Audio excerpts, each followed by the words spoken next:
Bonjour à tous. Suite du chapitre sur les pneumatiques, nous allons attaquer l'équilibrage d'une roue sur cette vidéo. C'est très difficile.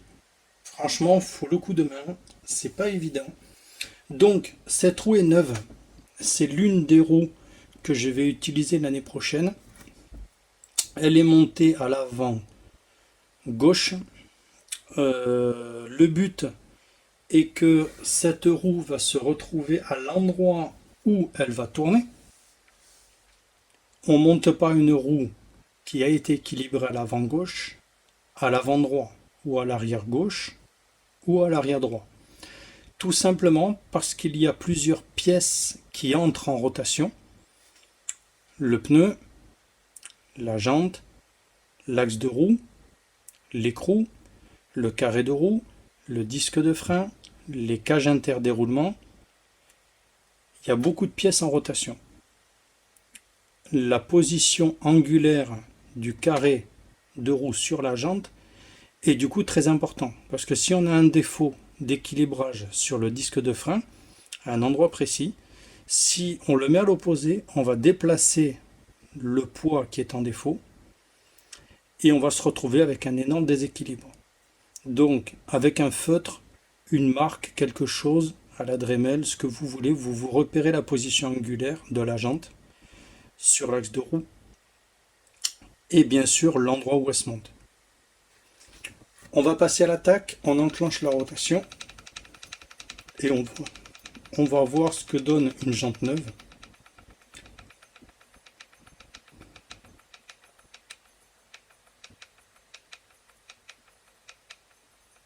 Ça se passe pas trop mal, mais on aperçoit le balourd. Et là, ça part.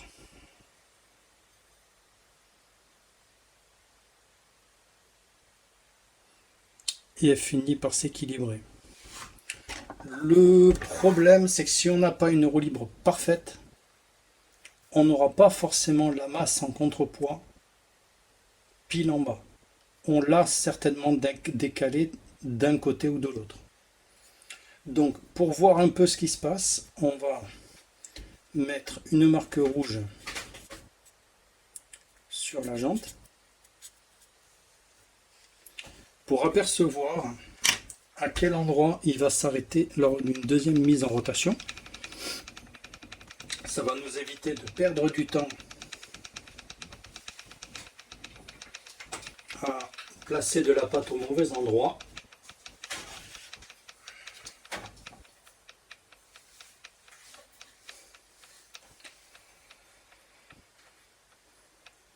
On aperçoit le rouge monter. Et s'il est là, vous voyez, vous voyez, rien à voir. Je dirais même qu'il s'est presque arrêté proprement.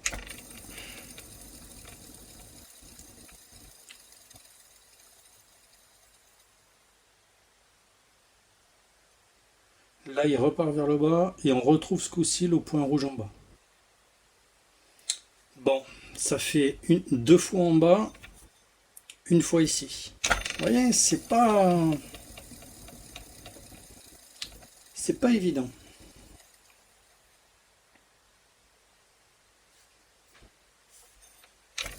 Et là, on le retrouve en haut. Bon, j'ai l'impression que ma roue est pas trop mal équilibrée. Ouais, ça fait deux fois qu'on le retrouve ici.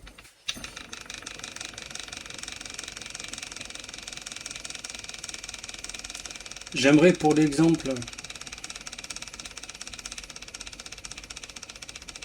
vous montrer comment on peut l'améliorer. J'espère avoir un symptôme assez flagrant pour vous montrer l'exemple.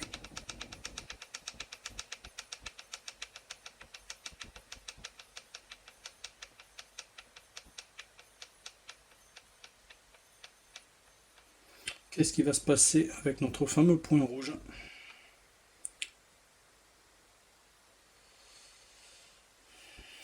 Vous voyez, j'ai l'impression que s'il y a du poids là, il n'est pas assez important pour nous faire retomber ici. C'est un très très très léger défaut.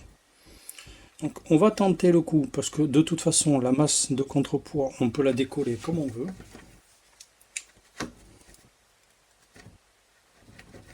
Donc on va tenter le coup en préparant de la pâte. Je vais vous montrer la pâte, à quoi elle ressemble. Vous allez de suite comprendre ce que c'est. Mais sur YouTube, je ne peux pas forcément faire de la pub. Mais vous voyez, c'est le genre de pâte bicomposant qui colle tout, qu'on malaxe. Donc là, je prépare de la pâte. Alors j'en ai préparé beaucoup trop, à mon avis. Donc on va tenter le coup d'en mettre un peu à l'opposé de la masse pour compenser le défaut. Bien que, comme j'ai dit tout à l'heure, je pense que là-dessus, j'ai une jambe qui est presque parfaite en équilibrage. Donc j'en ai mis un peu. Ici, on l'aperçoit, à l'opposé de mon point rouge. C'est parti les amis. Qu'est-ce qui va se passer? On regarde si la jambe bascule. Elle s'est même arrêtée assez net, hein, assez proprement.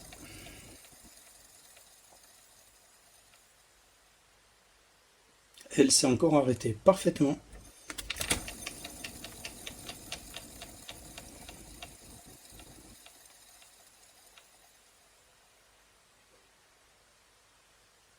Eh bien écoutez, on a trouvé le point d'équilibrage. Vous voyez la quantité à peu près de pâte? Je vais essayer de vous filmer d'un peu plus près. Pas si ça va faire le... Voilà, il y a une toute petite quantité. Ça m'a permis de résoudre le petit défaut qu'on avait sur cette jante. Voilà les amis, on a équilibré la première roue. J'espère que ça vous a plu.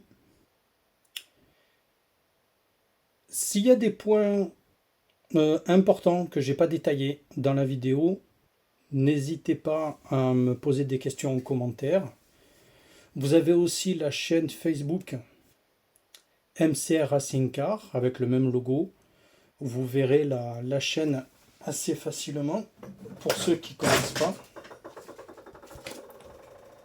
Nous voilà. Bon, vous aurez certainement la vidéo montée à l'envers à cause des pubs, mais vous reconnaissez le logo. Voilà. Je suis pas mécontent d'avoir pu attaquer ce sujet-là. C'est un sujet assez délicat, pas facile. En temps normal,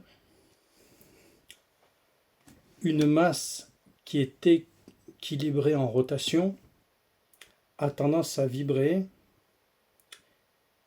et les vibrations sont détectées par des capteurs, en gros. Et les machines professionnelles qui sont capables d'équilibrer sont capables de nous donner le poids et la position angulaire à rajouter. Donc avant d'usiner la matière, ils placent le poids à l'opposé, à 180 degrés. D'accord? Grâce à un petit support qui est symétrique. Ils lancent de nouveau la machine pour voir si le problème réapparaît ou s'il est réduit. Ils s'aperçoivent à l'écran, sur les bancs Schenck, entre autres, que le défaut est réduit. Peut-être que la position angulaire est à réajuster. L'avantage de rajouter de la matière, c'est qu'on n'est pas obligé d'usiner la pièce, et avant d'usiner, il faut absolument que le résultat soit parfait après l'usinage. D'où l'intérêt de monter cette pièce angulaire avec un contrepoids, du poids qu'il faut, et une fois que l'équilibreur a la bonne position angulaire, il vient usiner la masse qu'il faut à l'opposé. Et une fois que la matière est enlevée, il remonte la pièce.